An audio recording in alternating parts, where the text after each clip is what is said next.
이름의 뜻이 뭐라고요? 예, 그렇습니다. 그래서 이 시간 우리 가운데 하나님의 선물이 임할 수 있게 해달라고 우리 그런 마음으로 우리 함께 기도하길 원합니다. 우리 함께 온전히 하나님의 은혜가 우리 한 사람 한 사람 가운데 선물같이 풍성하게 임하게 해달라고 우리 함께 기도하겠습니다. 사랑과 내 풍사신 하나님 아버지, 이 시간 우리가 주의 은혜를 구합니다. 주의 사랑의 그 음성을 듣길 원합니다. 하나님의 귀한 그 음성을 들을 수 있도록 우리의 마음에, 우리의 심령에 성령의 기름을 부어주시사 하나님 아버지께 집중할 수 있게 도와주시옵소서. 온전히 우리의 마음 가운데 거룩한 신령으로 감동, 감화 역사하여 주시옵고 오직 주님에게만 집중하는 귀한 시간 되게 도와주시옵소서. 아버지 앞에 나아가는 방해하는 모든 어둠의 세력, 모든 장애물들이 이 시간 하나님 앞에 은혜로 걷어지게 도와주시옵고 십자가의 보혈로서 정결케 씻어주시사 다시 한 번 더 화평케 되는 샬롬의 은혜가 우리 모두에게 이 시간 예배드리는 우리 모두의 심령 가운데 충만하게 임하여 주시옵소서. 오직 주님을 바라봅니다. 하나님의 은혜를 구합니다. 아버지의 풍요로운 그 은혜 위에 은혜로 덮어주시옵고 아버지의 나라가 이 시간 가운데 임하여 주시옵소서. 이 시간 말씀을 전하는 저에게도 성령의 기름을 부어주시다 오직 진리된 말씀, 생명의 말씀을 전파하게 하여 주시옵고 오직 하나님의 말씀의 권세와 능력으로 붙잡아 주시옵소서. 오직 진리의 말씀으로 하나님 앞에 영광 돌리기 소망하오니 주님 홀로 영광 받아 주시옵소서. 감사하며 사랑이 많으신 주 예수님의 이름으로 간절히 기도드렸습니다. 아멘.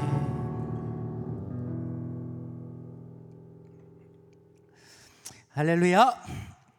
예, 부부 사이 가운데에서 가장 중요한 것은 뭐가 뭐래도 저는 소통인 것 같습니다. 아무리 환경이 좀 어려워도 서로 말이 통하고 마음이 통하면 환경이 어렵다 해서 이제 좌절하거나 낙심하는 것이 아니라 어떻게 해서든지 서로 으쌰으쌰하면서 견뎌내는 힘이 나오지 않습니까? 그래서 부부 사이에 참으로 중요한 것은 소통이다라고 생각되어집니다. 반면에 소통이 안 되면 그만큼 어려운 것이 참으로 부부 사이가 아닌가 싶습니다. 부부 사이면 그렇지 않겠죠. 친구 사이, 또한 이웃 또는 직장에서 모든 사람과의 관계가 소통이 되게 참 중요하다라는 것을 우리는 느낍니다. 그리고 진짜 중요한 것은 하나님과의 관계, 우리가 하나님과의 관계에서도 동일하게 중요하다라는 것이죠. 하나님의 샬롬은, 하나님의 그 평강은 그래서 어떻게 우리한테 찾아올까요? 문제가 없을 때, 우리 삶 가운데 어떠한 문제가 없을 때 하나님의 평강이 찾아옵니까? 제 생각에는 아닌 것 같습니다.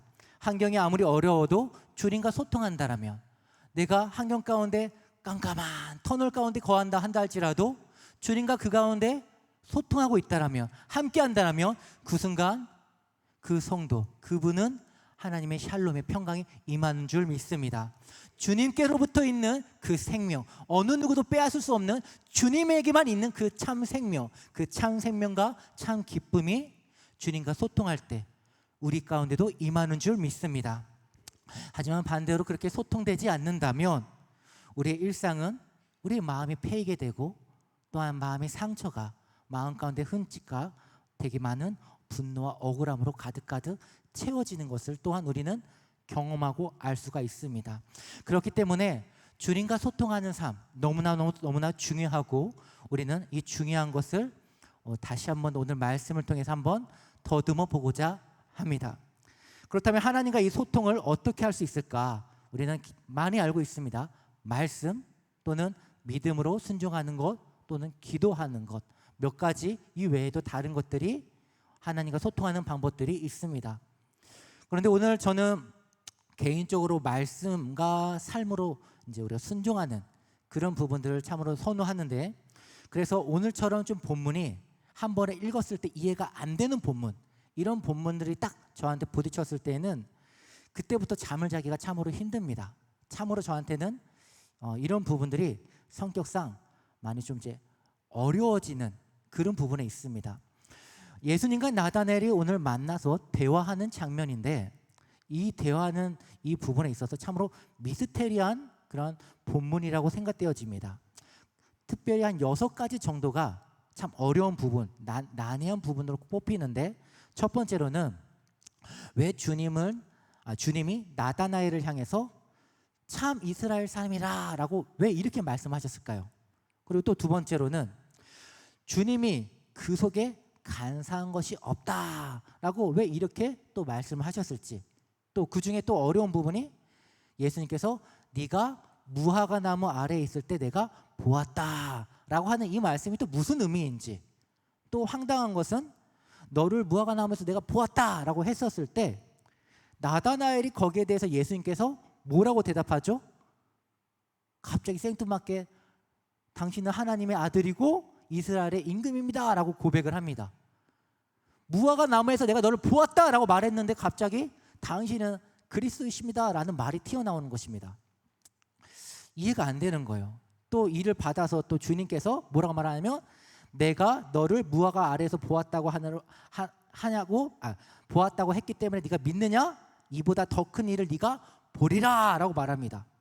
도대체 더 큰 일이 무엇인지, 또 끝으로 예수님께서 이에 대해서 대답을 하기를 하늘이 열리고 하나님의 사자들이 인자 위에 오르락 내리락 하는 것을 네가 보게 된다 하는 이 말이 또 무엇인지, 그러니까 한 번에 보자마자 이 말씀이 이 말씀이시구나 라고 이해가 된다라면은 그 말씀을 그럼 이 말씀을 또 어떻게 내 삶 가운데 적용시켜 볼까, 되게 쉽게 이렇게 한번 이제 고민하면서 거기에 이렇게 도전하는 그런 삶이 저한테 참 재미난 삶인데, 보자마자 뭔 말이야, 한 번 읽었는데 이해가 안 가고 두 번 읽어도 이해가 안 가는 이런 본문을 볼 때마다 그때부터 잠자기가 참으로 이제 어려워진다라는 거죠.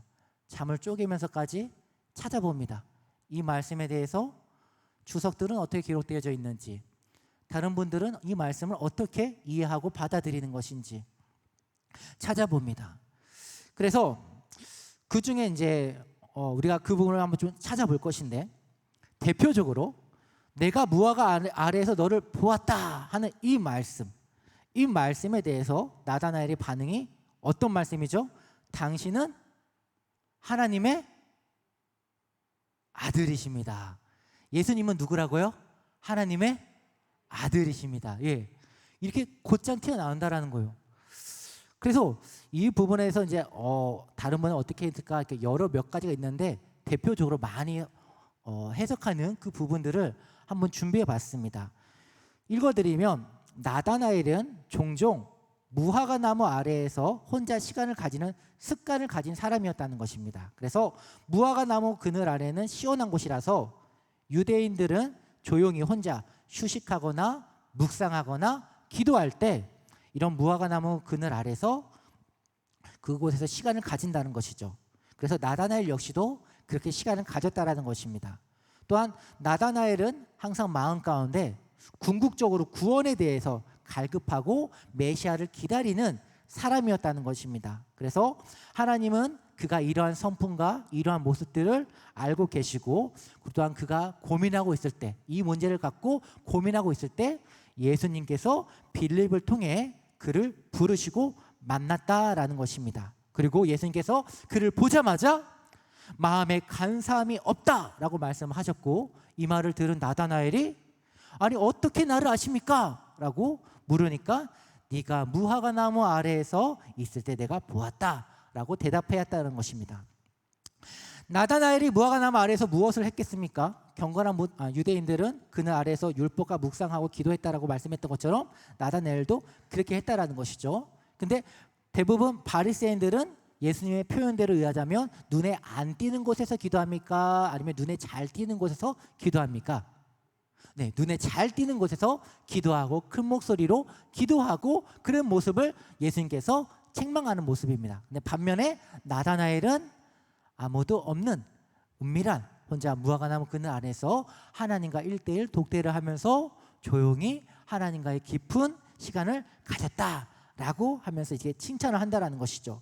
그래서 주님께서는 오늘도 우리에게 이렇게 은밀한 시간 가운데 주님을 찾고 주님 가운데 묵상하는 자를 발견하시고 그들과 기도하는 가운데 응답하시고, 그래서 우리가 혼자 무엇을 하고 있을 때 하나님은 그 가운데 함께 계신다, 그 사람을 주목하신다라는 메시지가 주로대로 많은 이 본문을 해석하는 그런 해석이었습니다.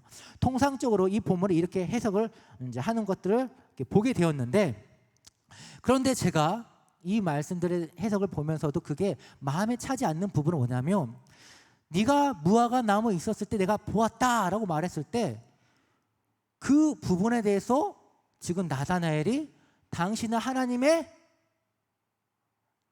아들, 감사합니다 장로님, 아들이라고 말하고, 그리고 이스라엘의 임금입니다 라고 말한다라는 이 문답에 대한 이해가 전혀 안 풀린다라는 것이죠. 제 상식으로는 안 된다라는 것입니다. 또 한 가지로는 성경을 잘 이제 우리가 함께 43절부터 쭉 읽어봤는데, 여기서 보면은 나다나엘이 무화과 나무 아래에서 묵상을 하고 있었었는지, 아니면 제기차기를 하고 있었었는지, 아니면 노래를 부르고 있었었는지 전혀 기록이 없어요. 그냥 하나의 생각으로, 하나의 추상으로 그냥 이렇게 생각을 해보는 것이죠. 그리고 그 안에서 메시아를 고백했다라고 하는 이 부분들이 좀 맞지 않는다는 거예요. 그러니까 좀 이 부분을 좀 우리가 좀 쉽게 이해하기 위해서 제가 예를 들자면 이런 거예요. 제가 청년부한테, 한 청년한테 제가 이렇게 말을 하는 거예요.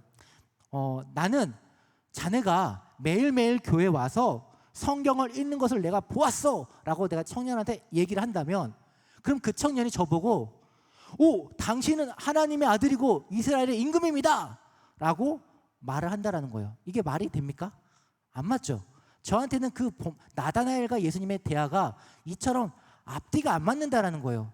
그러니까 잠을 설칠 수밖에 없는 것이고, 이 부분에 대해서 그럼 어떻게 해야 될까 찾아보고 공부하는 가운데 결국 다른 방식을 선택하게 되어졌는데, 바로 성경의 용례를 찾아보는 거였었어요. 성경의 용례를 찾아보니까 유레카, 드디어 풀리게 되었다라는 것이죠. 그래서 그 부분을 한번 살펴볼 건데, 왜 주님은 무화과 아래에 있을 때 보았다라고 하는 이 이상한 이야기를 하시고 나다나엘은 이야기를 왜 메시아를 고백을 했을까? 여러분 꼭 기억하셔야 됩니다. 이 나다나엘에 대한 이야기는 총체적으로 야곱과 관련이 있습니다. 나다나엘은 누구와 관련이 있다고요? 야곱과 관련이 있다라는 것입니다. 먼저 야곱에 대해서 생각을 해보겠습니다. 야곱은 예수님께서 나다나엘을 만나면서 야곱을 보여주고 있다는 것이 본문에서 곳곳에 힌트가 나와 있는데, 첫 번째 힌트를 보면 예수님께서 나다나엘을 보였을 때 그를 어떻게 호칭하고 있습니까? 참 땡땡땡땡 사람. 땡땡땡땡이 뭘까요? 예, 성경책에 있습니다. 참 이스라엘에 맞습니다. 이스라엘의 사람이다라고 처음에 얘기하고 있습니다. 이것은 간사함이 없다라고 말하는 것입니다. 야곱을 가리키는 표현인데, 여러분이 잘 알다시피 이스라엘이라고 하는 요 이름, 야곱이 받은 요 이스라엘이라고 하는 요 이름을 받기 전에 그의 원래 이름은 무엇이었죠? 야곱이었잖아요. 야곱의 뜻이 뭐죠? 간사한 자, 뒤꿈치를 잡는 자, 속이는 자, 이게 바로 야곱의 뜻이었습니다. 그런데 그가 새롭게 되어 새로운 이름을 받게 되어졌는데, 그게 바로 이스라엘이라는 것이죠. 그래서 야곱에게는 두 모습이 있습니다. 하나는 이스라엘이라는 이름을 얻기 전에 옛 야곱, 그리고 또 다른 것은 이스라엘이라는 이름을 얻고 난 후에 영광스러운 새 야곱이라는 것이죠. 주님은 지금 이 두 야곱의 모습을 대조시키면서 나다나엘에게 말씀을 하고 계신다라는 것입니다. 그래서 예수님이 나다나엘에게 하신 말씀을 조금 다르게 표현하자면 이런 것이죠. 너는 참으로 진짜로 이스라엘이야. 야곱처럼 간사한 자가 아니야 라는 것이죠. 이 부분만 놓고 봐도 제 마음이 되게 사르르 녹으면서 저한테 되게 큰 은혜가 되었습니다. 제가 성경을 찾는 이유는 이렇게 예전에 몰랐었던 그 부분들을 발견하는 순간 온몸에 막 짜르짜르게 하는 그런 이제 전율이 오면서 되게 좀 오는 그 은혜가 너무나도 참 저한테는 좀 좋기 때문에 이렇게 찾는 것을 좋아합니다. 참고로 좀 제가 군대에 있을 때 힘들고 지쳐라는 그런 이제 찬양을 부르면서 많은 은혜를 받았습니다. 그때 가장 큰 은혜를 받은 부분이 있다라면 어떤 부분일까요? 힘들고 지쳐라는 찬양 다 아시죠? 너는 내 아들이다, 오늘날 내가 너를 낳았도다, 너는 내 아들이다, 나의 사랑하는 내 아들이다. 그 찬양이 군대에 있을 때 너무 큰 그 부분에서 은혜가 되었었어요. 그래서 처음에 이제 이 부분도 너는 너는 간사한 자가 아니야. 너는 진짜 참 이스라엘이야. 다시 말하자면 너는 진짜 내 아들이야 라고 하는 그 부분으로 딱 머리 가운데 땡 종치는 순간 군대에 있었을 때 그때 힘들었을 때 위로받았던 그 찬양의 그 부분과 오버랩이 되면서 다시 한 번 더 제 안에 은혜가 되었었다라는 것이죠. 여러분 한가운데 오늘 하루 가운데 혹시 지치고 힘들고 또는 아무런 이제 너무나 이제 하루 가운데 힘이 푹 다 에너지를 쏟아서 이제 방전되어 있으시다라면 여러분 가운데 그런 모습들을 다 아시고 그리고 여러분에게 하나님이 하시는 너는 내 아들이야, 너는 내 딸이야, 너는 내 사랑하는 자녀야 하는 그 음성이 오늘 여러분 가운데 이 시간 가운데 들리시기를 소망합니다. 그래서 저에게만 있는 것이 아니라 여러분에게도 동일하게 그 하나님의 음성이 말씀 가운데 땡 쳐가지고 하나님의 그 은혜로 다시 한 번 더 감사와 찬양으로 승리하는 여러분이 되길 소망합니다. 두 번째로는 본문에서 야곱을 발견할 수 있는 것이 바로 무화과 나무 아래 이제 참 이스라엘을 말한 다음에 무화과 나무에 있는 자로 이렇게 표현하는 요 표현입니다. 그리고 너는 더 큰 일을 보게 될 것이다라고 말하면서 하늘이 열리고 천사가 인자 위에 오르락내리락 하는 것을 볼 것이다라고 하는 요 부분입니다. 야곱은 베델에서 잠이 들었을 때 구약 성경은 요한복음을 인용한 그 구절을 이렇게 표현합니다. 우리 먼저 창세기 28장 우리 11절과 12절 말씀 먼저 좀 보고 계속 말씀 이어가 보겠습니다. 우리 함께 말씀을 보이시나요? 예. 그럼 말씀 함께 보세요. 시작. 나는 애가 진지라 거기서 유숙하려고 그 새 한돌을 가져다 베개로 삼고 거기 누워 자더니 꿈에 본즉 사다다리가 땅 위에 서 있는데 그 꼭대기가 하늘에 닿았고 또 본즉 하나님의 사자들이 그 위에서 오르락내리락하고 예수님의 이 표현은 명백하게 야곱으로부터 가져왔다라는 것을 알 수가 있습니다. 야곱은 하늘과 땅에 있는 그 한 사닥다리를 보았습니다. 그리고 예수님은 지금 요한복음에서 나다나엘에게 이 사닥다리에 관한 말씀을 하고 계십니다. 그리고 둘은 확실하게 이게 똑같은 말씀을 보여주고 있는데, 근데 중요한 것은 예수님께서 나다나엘에게 똑같은 것을 보여준다고 말했습니까? 아니면 더 큰 것을 보여준다고 말씀하셨습니까? 더 큰 것이라는 겁니다. 그럼 무엇이 더 큰 것일까요? 야곱이 본 것은 한 사닥다리가 하늘과 땅을 연결하고 있는 그 모습, 그 위에서 천사들이 오르락내리락하는 것이었습니다. 이것이 야곱이 본 사닥다리였죠. 그런데 요한복음에서는 이 사닥다리가 다른 언어로 대치가 되어져 있습니다. 그게 무엇이죠? 두 글자. 사닥다리가 다른 단어로 대치되어 있는데 두 글자. 앞에는 인자로 시작합니다.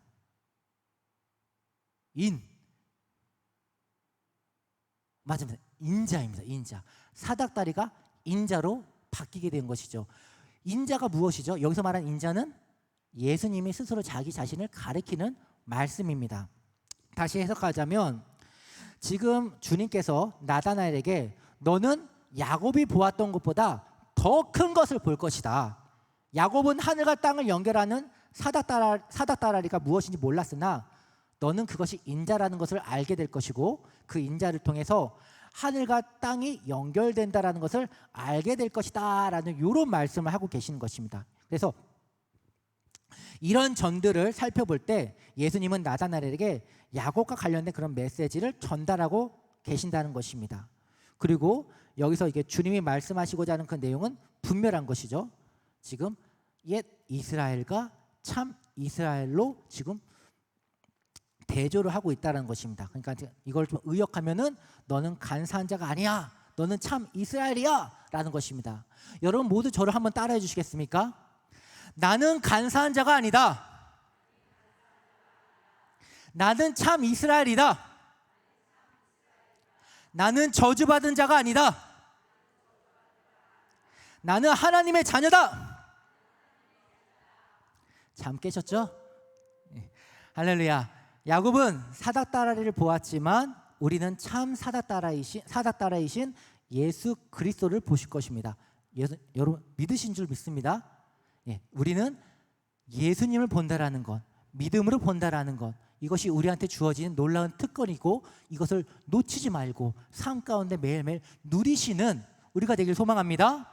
그래서 야곱은 사닥다리를 보았지만 우리는 이제 참 예수님을 바라보는 이러한 믿음의 신앙 생활을 살아가야 되는데 이 이야기가 나다나엘 이야기로 나다나엘의 이야기의 핵심이 아닐까 저는 그렇게 생각합니다. 다시 말해서 나다나엘과 예수님의 이야기는 야곱을 대체한 참 이스라엘에 관한 누가 참 이스라엘인가 하는 그 부분에 대한 이야기라는 것입니다. 그러므로 이 본문이 야곱과 이스라엘에 관한 말씀이라는 것을 정확하게 이해를 한다면 우리는 그 다음에 예수님께서 왜 그를 무화과 나무 아래에서 보았다라고 이렇게 말씀했는지 이 부분도 자연스럽게 풀리게 됩니다. 성경의 용례를 살펴보면은 무화과 나무는 우선 하나님 나라의 백성을 나타냅니다. 구약을 능통한 이스라엘 사람들은 무화과가 이것을 나타낸다는 것을 되게 알고 있는 익숙한 사실이었죠. 그래서 구약에서 무화과 나무는 이스라엘이고 이스라엘 사람들이 무화과 나무 아래 거하고 있다라고 말하는 것은 하나님 안에 안식을 얻는다라는 것을 의미한다라는 것을 그들은 성경을 공부한 자는 잘 알고 있다라는 것입니다. 정말 그러한 것인지 제가 한번 구약의 한 말씀만 살펴보면 우리 열왕기상 4장 25절 말씀 우리 함께 보겠습니다. 시작. 솔로몬이 사는 동안에 유다와 이스라엘이 단에서부터 브엘세바에 이르기까지 각기 포도나무 아래와 무화과 나무 아래에서 평안히 살았더라.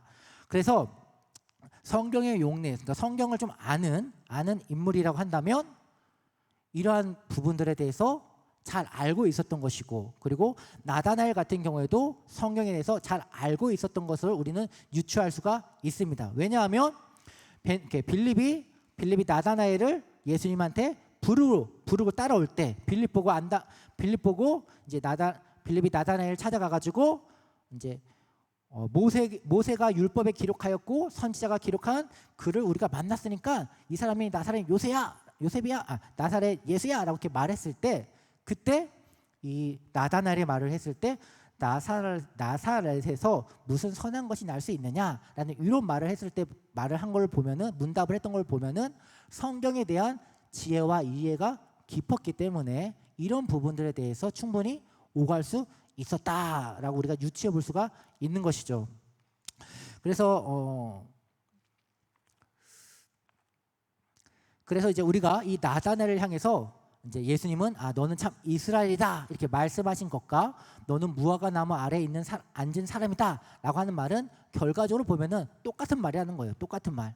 그래서 예수님께서 나단에게 하신 말씀은 결국 이런 거예요. 너는 참 이스라엘 사람이야. 너는 간사한 야곱이 아니야. 너는 참 이스라엘이므로 너는 무화과 나무 아래에 있어. 다시 말하자면 하나님 아래 평안, 하나님 안에 있는 그 평안 가운데 네가 있어라고 하는 그 말씀이라는 것입니다. 여러분 삶 가운데 넘어질 수 있어요. 죄 지을 수 있어요. 쓰러질 수 있어요. 마음 가운데 또는 우리가 연약함으로 말미암아 상처 줄 수도 있고 얼마든지 죄 지을 수 있어요. 그래도 나는 간사한 자입니까? 아니면 예수님의 사랑의 자녀입니까? 아멘. 그 말씀입니다. 오늘 하나님이 우리에게 주신 말씀은 그 말씀입니다. 내가 너를 보는 관점은 죄인이 아니라 내가 너를 보는 관점은 사랑하는 자야. 너는 사랑하는 내 자녀야. 그게 우리한테 주시는 하나님의 말씀이고 음성인 줄 믿습니다. 왜 그럴까요? 우리는 죄를 매일매일 짓는데, 매일매일 미워하고 매일매일 마음 가운데 탐욕과 이기심과 갖가지 더럽고 추악한, 남들한테 보이면 결코 얼굴을 필 수 없을 만큼 그 모습들이 우리 안에 있는 것을 아는데 어떻게 우리는 뻔뻔스럽게도 하나님의 사랑하는 자녀라고 말할 수가 있습니까? 딱 한 가지 이유밖에 없습니다. 그것이 무엇입니까? 예수 그리스도, 그분께서 나의 죄를 대신하여 십자가에 달려 죽으셨기 때문에 그 은혜로 말미암아 나의 죄와 나의 허물이 다 덮인 줄 믿습니다. 그래서 공의로우시고 정의로우신 하나님께서, 거룩하신 하나님께서, 단 한 점의 흠도 없으신 그분께서 나를 볼 때 나의 더러움을 보는 것이 아니라 주의 거룩하신 옷으로 덮으신 그 사랑의 모습으로만 우리를 찾으시는 줄 믿습니다. 그러니 마귀의 음성 가운데 너 또다시 죄지었잖아. 네가 무슨 하나님의 사람이야. 네가 무슨 교회 다녀. 차라리 그런 말 하지 마. 그 말에 맞아. 내가 무슨 하나님의 사람이야. 속지 마시기 바랍니다.